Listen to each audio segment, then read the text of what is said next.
Okay, hello, good morning, good afternoon, and maybe good evening even to everyone from literally all over the world. I see that there are people from distant places such as China, India, Indonesia, Turkey, Lebanon, Argentina.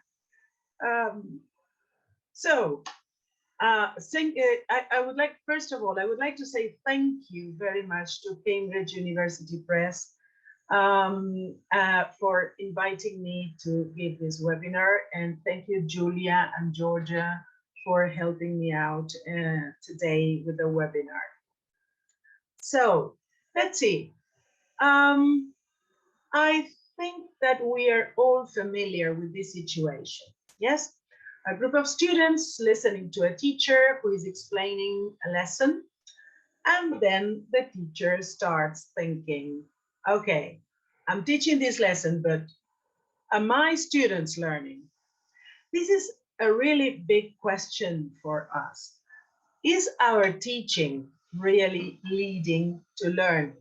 And we have a very powerful tool to help us answer this question, and this tool is assessment. So I would like to throw a question at you now. Anytime we assess students, we assess either in a summative or in a formative way. Now, you will see a poll. Georgia will help me with this. And I would like you to look at a couple of pictures that I'm going to show you here. Picture A and picture B. And so I'd like you to think which picture shows assessment of learning and which picture shows assessment for learning. So Georgia, if you could launch the poll, there we are. So picture A shows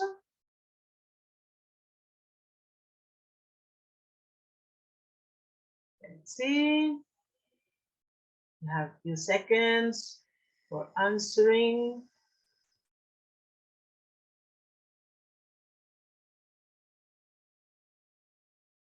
And now picture B.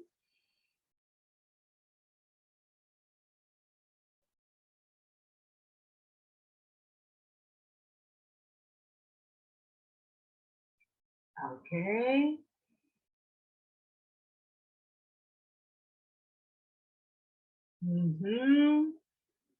Good.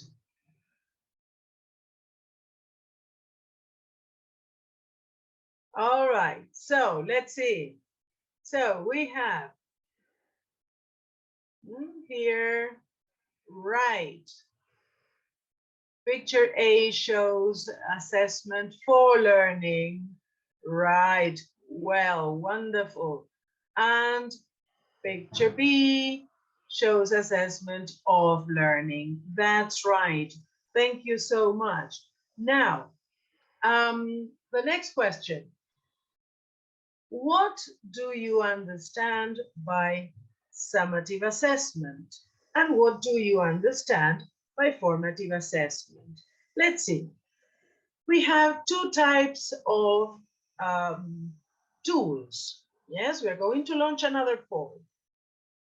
End of term exams and standardized tests are examples of summative assessment. Do you agree or disagree? Let's see. Let's have your answers in the chat or in the poll if you, because sometimes what happens is that some people cannot take in the poll, but anyway.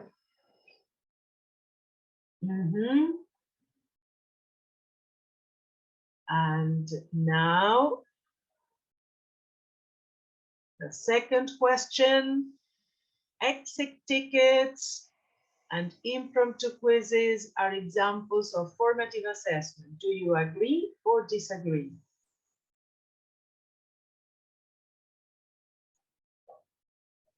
Lovely. Couple of seconds more. Okay, can we have the results, Georgia? End of term exams and standardized tests are examples of summative assessment. I agree. Wonderful. And the second question, exit tickets and impromptu quizzes are examples of formative assessment. I agree. Right, majority. Good. So this is a sort of assessment that I have just done. So assessment of learning is summative in nature.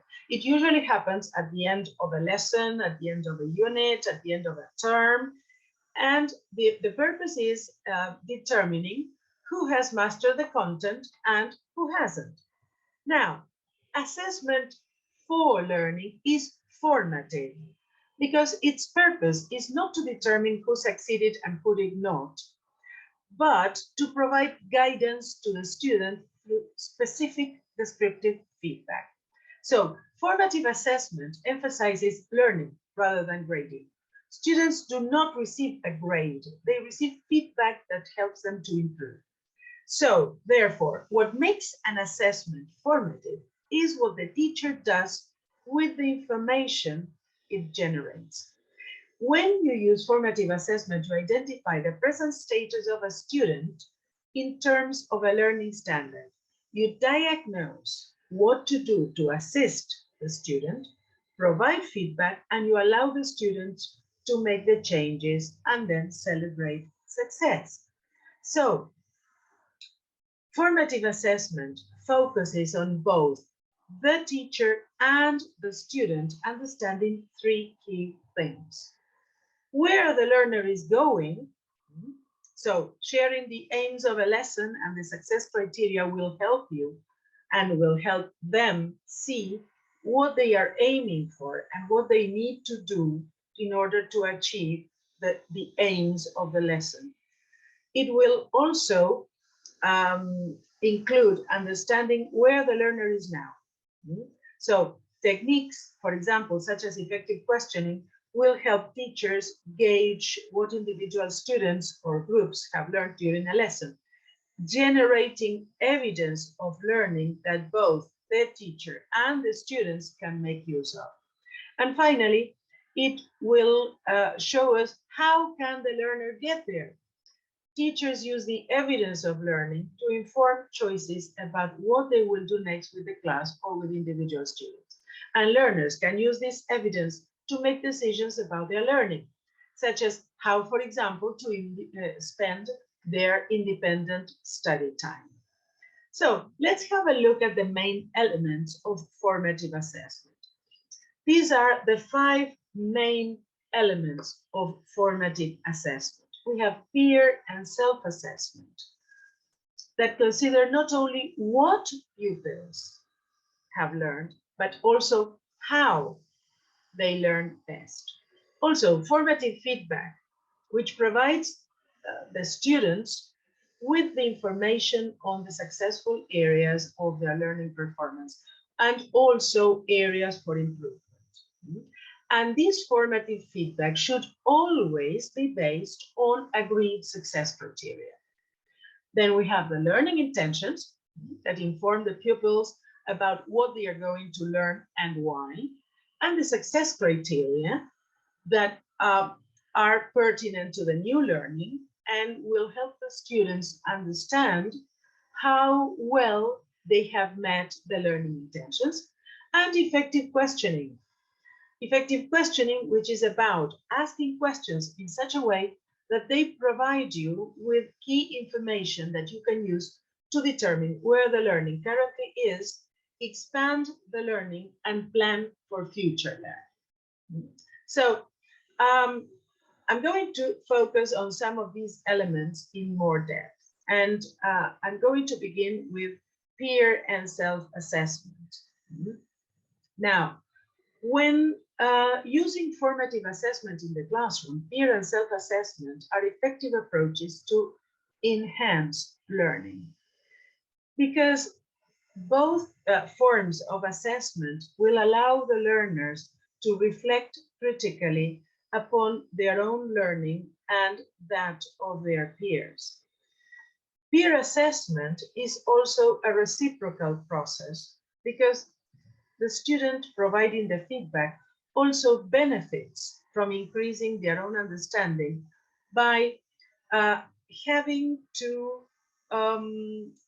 evaluate and review someone else's work, and as a result, reflecting on their own understanding and performance. It allows students to develop a broader view of how the questions can be answered, how the tasks can be completed, what methods their peers are using. Successful peer assessment takes time and practice, so it's necessary to explicitly teach and model how to provide feedback before handing this responsibility to the students. Self-assessment gives students the opportunity to use success criteria to make judgments, identify their own strengths, and set targets. This will show them what good work should include or look like, and how to go about making their work better. Now, when teachers explicitly teach students to become effective self-assessors, they become empowered to take charge of their own learning. And this is not just an essential skill when, let's say, academically. It is also a necessary skill for lifelong learning. As a rule, for most students, it's recommended that peer assessment precedes self-assessment, though some students may be able to engage in both processes simultaneously. Now, how can we introduce peer and self-assessment in our lessons? Let's see. First of all, we should identify those assignments or activities for which students might benefit from peer and self-feedback and assessment. We don't need to include peer and self-assessment in all the activities we do in a lesson. Also, make peer and self-assessment a regular part of the lesson.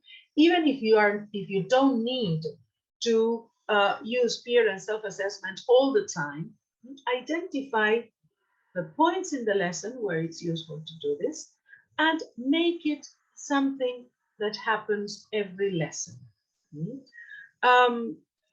It gives students practice in doing this, and they identify peer and self-assessment and giving feedback as a standard practice rather than something that you do on and off. Also consider breaking a larger assignment into smaller pieces and incorporate peer assessment opportunities at each stage. For example, if the students are doing a project, yes, or they have to do a piece of writing or a reading assignment. Also, involve students in defining and clarifying the success criteria. Sometimes, that is, normally, I'd say that nowadays, almost all, in my experience, coursework bring the learning intentions and success criteria in the course books, in the students' books. But many teachers just skip them and they don't go deeper into them. So share them with the class. And also, if you want to add more success criteria to your lesson, involve the students in defining these success criteria in learner-friendly language. Also, work with exemplars, that is, samples that make the criteria visible for the students, and teach the students how to apply the criteria. Explicit instruction and modeling will help the students understand what constitutes quality work.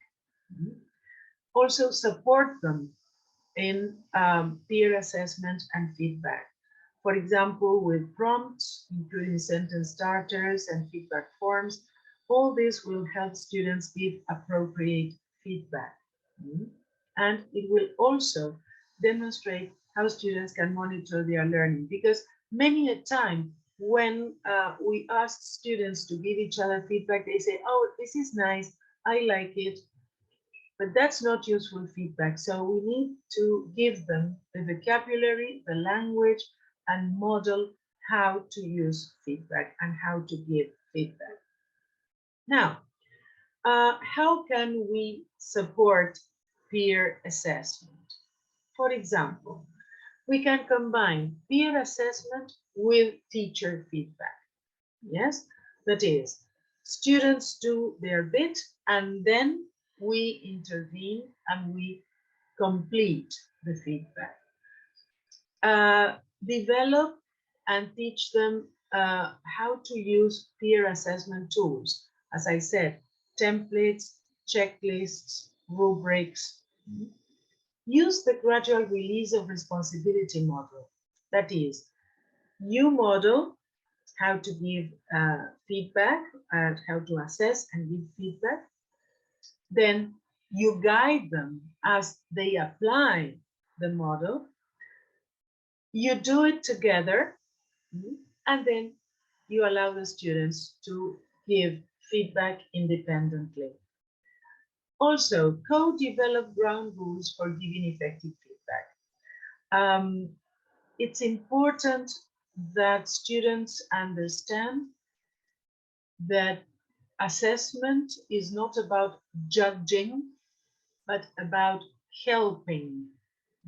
So with the class, develop rules for giving positive feedback, polite feedback, constructive feedback at all times.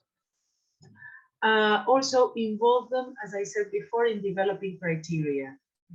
Have them assess work against the success criteria and identify their successes, indicate where the success criteria have and haven't been met, highlight areas for improvement and make improvement suggestions, and ask students to make improvement suggestions independently.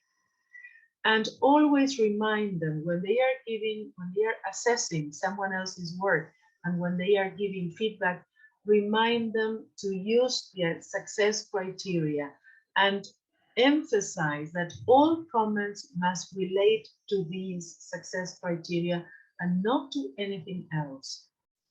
Now, what about supporting self-assessment? Ensure that students understand, again, that self-assessment is about learning and improving, not about being right or wrong. Explicitly teach, model, and scaffold self-assessment. A very useful technique for doing this is self-talk. What you can do is, for example, show a piece of writing that maybe you have written. You need not have written it, but you show a piece of writing and you start analyzing this piece of writing against the success criteria in a loud voice, so that you show the students how you think, what your thinking processes are as you read the text and as you assess your own work.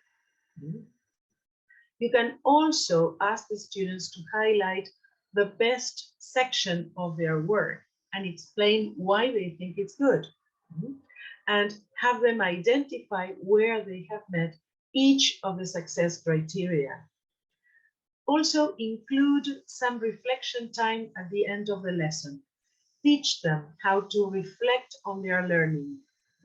And this is not something that you can do only with older students. You can do this even with little children. You can use the I can statements to do this. Okay, can you do this? Can you do that? Do you think it's very difficult?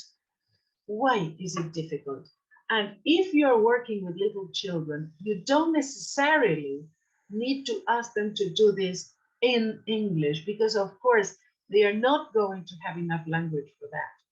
Allow for the use of the first language so that they can express themselves and echo in English, in simple language, in simple English, so that they get used to the language.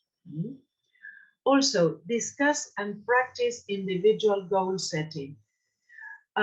Help students set their own goals and think about what they want to do, where they want to go with their learning. You can also design self-assessment templates. They are very, very useful so that they don't need to start thinking what to write. They can use the forms or the templates and fill in with their own reflections. Introduce exit cards or exit tickets. You can call them both ways. These are very simple things that you can do. Students can write and submit answers to prompts. For example, you give students sticky notes or cards, index cards, where they can write their answer to a question like, what was the most important thing that you learned today? What questions do you still have? How confident do you feel about what you have learned? And you can use different techniques for this. You can use sticky notes. You can use 3 stars and a wish, for example. 3 things that I have done very well, and 1 thing I wish I had done better. So there are different techniques for doing these exit cards. And very importantly, ensure that they understand that self-assessment is about learning and improving, not about right or wrong.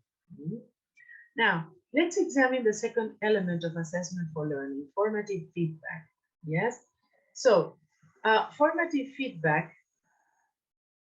focuses on what is said to students, how it is said, so that they will understand what you said, emotionally accept what is being said, this is very important, be willing to make a change, and actually implement the change. Feedback is only successful if student learning improves, and this depends on their capacity to understand the feedback and have the inclination to accept it and act upon it. Hattie says that formative feedback is the most powerful single moderator in the enhancement of achievement. It prevents students from repeating the same mistakes and making mistakes part of their mental strategies. So, I'm going to show you some examples, and I would like you to tell me which are examples of quality formative feedback. Yes, so here we have some examples, and I would like you to tell me which of these do you think are examples of quality formative feedback. We have here a poll. You can choose. There are multiple options for this, so you can tick as many as you think are correct. I'll give you a minute or 2 for this.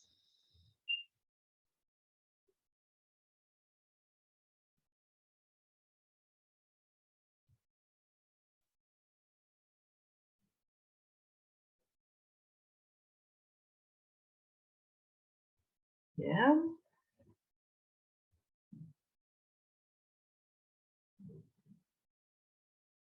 Okay. All right. Let's see the results. Okay. Which of these examples are quality formative feedback? The winner is try one of these other adjectives or one of your own. Good. Develop the ideas further. Very good start. Count right. Okay, so C and D, you must try harder and develop these ideas further.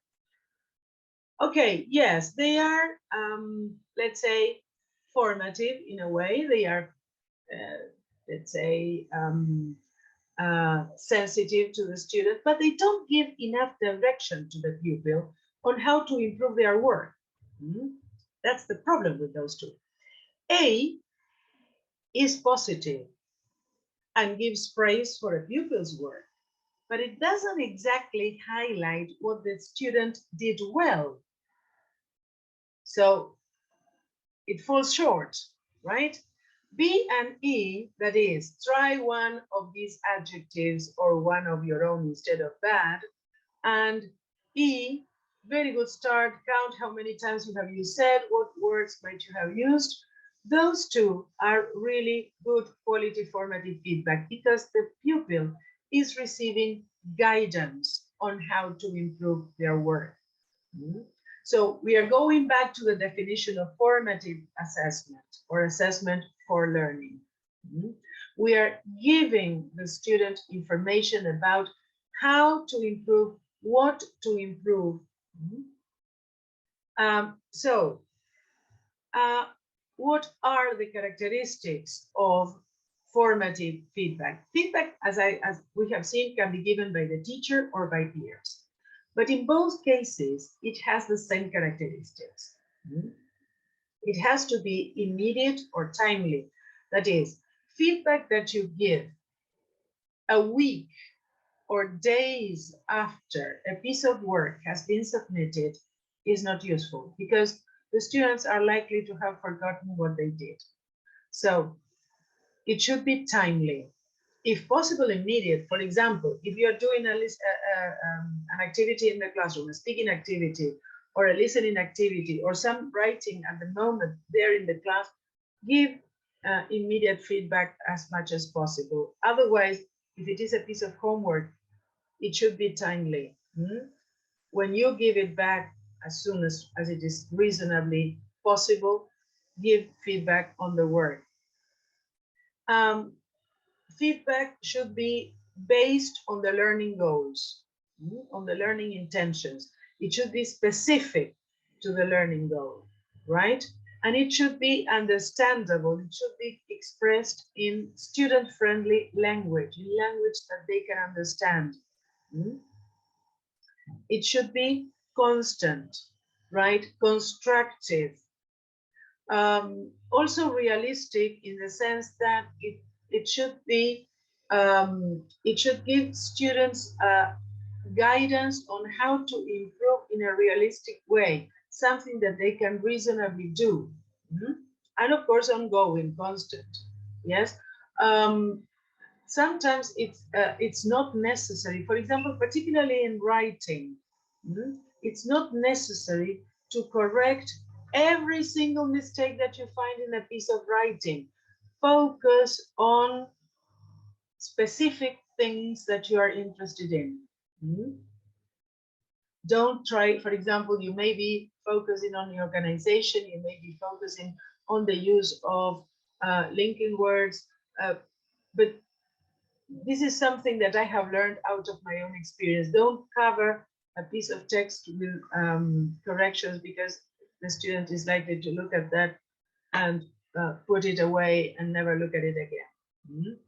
So if you will allow me to give a few useful tips that I have learned out of my own experience. First of all, avoid comparing the student to other students. This is unlikely to create a positive reaction in the student. It's like when a parent compares siblings, it creates resentment. Also, focus on only 2 or 3 critical feedback points at a time. Because research shows that students may accept 2 or 3 pieces of criticism, but they are likely to do what I call the hippo syndrome. Shut their ears down if they hear more. You know what hippos do when they go underwater? They can close their ears so that water doesn't go in. Okay, students do the same, the hippo syndrome. Also, provide concrete suggestions for improvement. We have seen examples of feedback. So avoid vague general feedback like work harder. Okay, teacher, yes, I will work harder, but how? What should I concentrate on? Be specific, concrete in your feedback. Directly communicate the strength or the gap to the student. For example, if there is a pronunciation to improve, if there is the use of linking words, if there is connecting ideas in a better way, whatever it is, but communicate the strength or the gap directly. Also, suggest small manageable change, baby steps. That is, things that the students can do from class to class rather than long-term, huge changes. Also, allow for the students' own feedback. This is really important. Sometimes it's very useful to sit down with a student, particularly when you have a student that you feel that needs regular scaffolding. Sit down with the student, not necessarily during the lesson, because we have so many things to do during the lesson that it can be quite difficult to find the time to sit with one of the students. If you could, that's wonderful. But maybe then sit down with the student after the lesson for a few minutes and talk about the feedback that you have given and receive feedback from the student. Encourage the student to self-assess and give you feedback on what you are doing and how he or she perceives what they are doing. And also, it's important to ask students to be committed to change, because we can have lots of very good ideas. We can be the best possible teacher giving feedback and assessing our students, but they need to be committed to change and they need to show that they are committed to change. It's not just giving feedback, they have to show that they have acted upon the feedback. Now, let's go to the next step, that it is some, I would like to give you some protocols and tools. And I would like to touch upon learning intentions and success criteria. Now, a learning intention is what pupils should know, what they should understand or be able to do by the end of a lesson or by the end of a series of lessons. They spell out what the pupils will learn and why. And success criteria show pupils how to recognize success. Success criteria let pupils know if they have achieved the learning intention.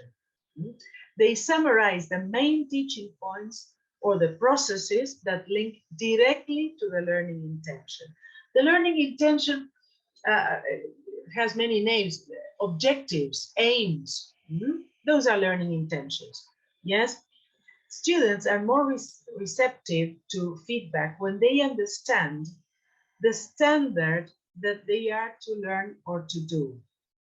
And in order to help them do this, we need to share with them what the learning intentions and the success criteria of the lessons are. So I will show you some examples here of learning intentions and success criteria. Yes, for example, suppose that we are doing a vocabulary activity. So a learning intention could be begin to use context to understand key vocabulary. The success criteria would be understand the meaning of adjectives used to describe people using context. For example, these are all examples taken from course books, from the IGCSE EAL course books. So if learners are to take more responsibility for their own learning, they need to know what they are going to learn, why they should learn it, and how they will recognize when they are succeeding. So the what and the why are the learning intentions. The how they will recognize success are the success criteria. Now, despite building learning intentions into our planning, we rarely share them with our students. We rarely share the learning intentions and the success criteria with the students. But at the same time, we want them to be self-motivated and have a sense of purpose. So to give them the tools they need to take more responsibility for their own learning and achieve greater learning independence, we need to tell them what they are going to learn, why they should learn it in the first place, and how they will recognize that they have succeeded. And research shows that pupils who regularly receive this information in the classroom are more focused for longer periods of time, more motivated, and better able to take responsibility for their own learning. These two elements of formative assessment are important because if learners don't know what they are expected to learn and how to recognize success, we cannot promote peer or self-assessment. So another element that we can use, we have mentioned the learning intentions, the success criteria, we can use, for example, a class gallery walk. Yes, and this is very simple. Students post their work around the room as if it was an art gallery. For example, suppose it can be a picture, a mini poster, an infographic, a piece of writing. And they circulate, read each other's work, and leave a sticky note with one compliment and two suggestions for improvement based on the success criteria. They can also examine an exemplar. They can compare their work against a sample that it's an anonymous sample that can be something that you have created that reflects quality work. As I say, it can be something that you have created or something that someone from another class or previous years has written. So they can look at the exemplar and revise their own work. And so they can write on the margins, for example, of their work, if they are doing some written work, what they can do to improve.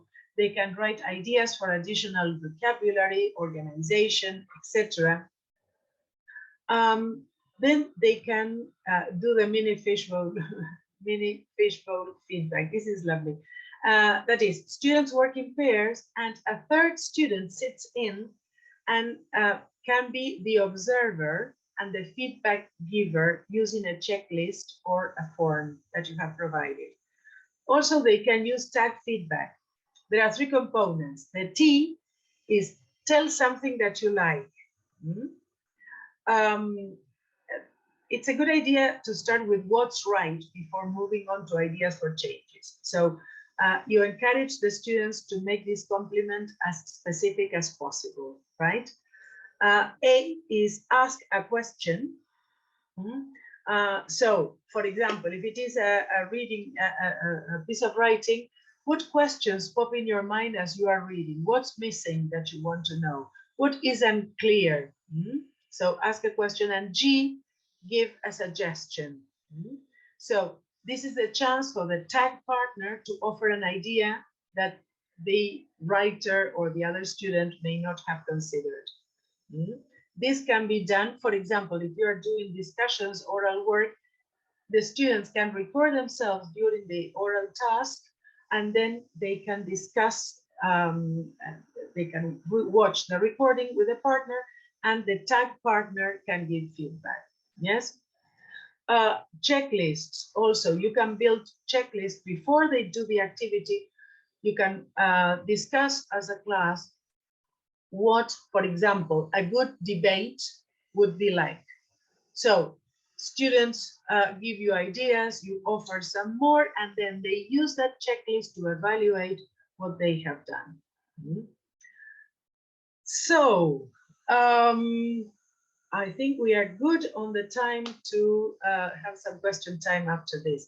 So there are many, many more things to go deeper into, but I hope that this session has given you a taster of what assessment for learning is, how useful it can be in your classes, and what learning intentions and success criteria involve, and the role of formative feedback in all this. So, what are you going to do next in your class to apply this training? I'd love to hear your views and to read your views in the chat box. In the meantime, I would like to share some references with you. These are references of materials that I have read, that I have found really very, very useful. And well, I would like to say thank you very much for attending this talk. Here you have my contact. If you would like to ask me questions after this session is over, you can always find me on LinkedIn and Twitter and Instagram. I also have my YouTube channel, and I'm starting a new blog on WordPress, so you can also pop in and leave me a comment there. So again, thank you so much for attending this talk. And I think, Julia and Georgia, that we are ready now for questions, right? Awesome. Thank you, Annie, for that excellent presentation. I'm sure our audience found it very useful, and I've seen so many comments coming through in the chat box, which is brilliant. So it is now time for our Q&A. And I do apologise in advance if I mispronounce any names. If you have questions you'd like answered, just please make sure that you can add them to our Q&A box. So, sorry, Julia, shall I stop sharing the screen? If you'd like to, it's up to you, Annie. Okay. Yeah. So we will go to our first question. So our first question is from Farise. How do you introduce self and peer assessment in early years? Okay. In the early years, of course, it's not easy when children are very young. Let's say if you are teaching 6, 7-year-olds, it's not easy, but it can be done, because as I said during the session, you have to guide the students, no matter if they are 6 or 7 or 16 or 17. So you explain to them how to do it, if possible in English, but if not, because the language is too high, you can do it in their own language. Yes, accept contributions in the first language, or in the language spoken by the majority of the students in the class, and echo in English. And you can give them simple sentences. For example, suppose that they had to draw a picture reflecting their feelings about a story that they have just read, yes, or the favorite character. So you can give the students a little sentence like, I like your poster because, and give them options so that they can, and if they wish, they can give another option, their own option. If they don't know how to say it in English, they can say it in their own language, and you can echo in English. It takes time, and it should be very, very simple, but it begins to create a system that will develop in time until when they are older, they are absolutely used to this. And their capacity for giving feedback and assessing their own work will grow as they grow up. Awesome, thank you, Annie. So our second question is from Farouz. What if students are unable to use peer assessment tools or develop criteria? Would it mean the teacher may struggle in gradually releasing responsibility? Well, as I said, this takes time. So don't be discouraged if at first they are unable to give feedback. This takes a bit of time. And again, as I said, provide language, help them model. For example, if they are doing peer assessment and feedback, circulate, listening in, and helping with your own comments. Yes. So in that way, they will begin to learn. This is a long-term process. This is not something that you will see the effects of in the short term. Maybe with some students you will, but it takes time and patience. It's not something that you do from one day to the other. Yeah, thank you. So our next question is actually anonymous. So what type of assessment gives a perfect and thorough detail about the learners? Is there any way through which one can gauge the learner's learning in an absolute manner? There is no perfect, there is no perfect form of assessment, because we are all different teachers and we have very different students, and in a classroom we have as many individual needs as individual students. So I think that if there was a perfect form of assessment, Cambridge would have found it already. But no, there isn't a perfect form of assessment. You will find that some forms of assessment, of formative assessment, work better with certain students and some others with other students. It will depend largely on the individual person. And also it depends largely on you and what you need to assess in the classroom. So there is no perfect way. Personally, what I do is I use a variety of tools and strategies to assess, and putting all the information together will give me a fairly complete picture of the student. Yeah, thank you, Annie. So I'm actually going to combine the next two questions as they're both from Mike. So in your experience, is there a minimum age below which children may be negatively affected? Oops, I'm afraid you're muted. By formative assessment. So in other words, a young child's confidence. How about now, Annie? Now I can hear you, yes. Okay, I'll start that again. Sorry about that, everyone. So the next two questions are both from Mark. So in your experience, is there a minimum age below which children may be negatively affected by formative assessment? So in other words, a young child's confidence is badly affected that they will not benefit from such assessment. So Mike works with some very young children and they have a limited attention span. So would you also agree that such children may be overwhelmed by formative assessment? Yeah, I agree. One has to be very sensitive to the children's needs and to their sensitivities.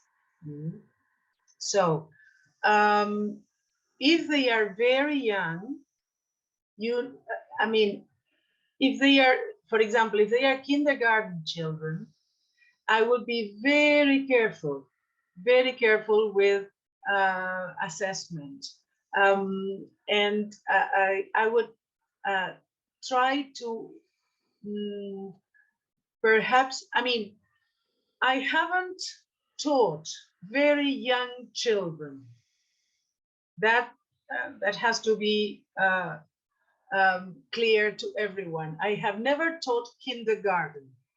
I have the utmost respect for people who teach children of kindergarten age, because it requires an incredible amount of energy and patience that I felt I never had. But having had my own children and